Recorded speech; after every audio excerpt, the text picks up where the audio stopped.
Hi, this is Jeremy Morris with Classic Albums, and this is an artist who has no need to be introduced. His name is Bob Dylan, and this is his 1965 album, Blonde on Blonde. Let's open up the jacket here and see the whole deal. There it is, a picture of him in his coat with his scarf. I think this album is one of the very best Bob Dylan albums. I think at this point in his career he had found a nice balance.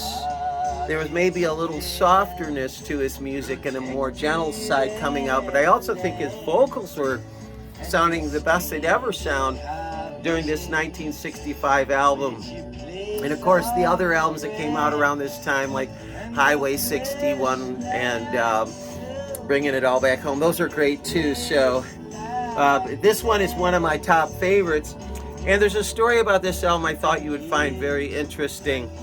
The original copies of this particular album, there's something different about them. The first pressings, I'm going to show you the inside of the album.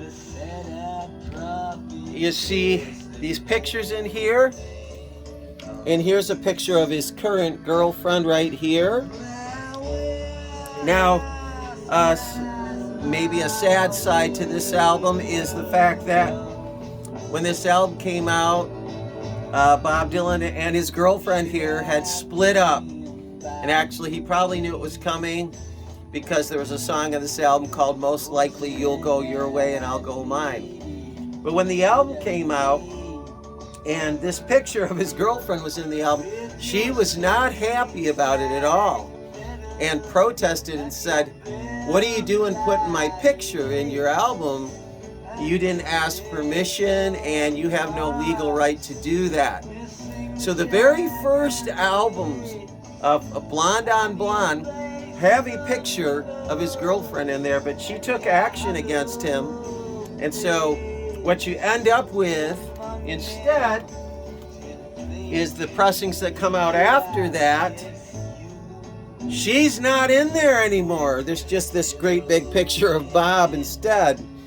So her picture was taken out. But for those of you who may have a copy of this album that's worth quite a lot, the way you can find out if it's a first pressing is if you open it up and you find a picture of his girlfriend in there, then you've got an original. And it's worth quite a bit because those were briskly pulled from the shelf. She did not want her picture inside his album. That's the story for today on Mr. Dylan and his 1965 album, Blonde on Blonde. A great album.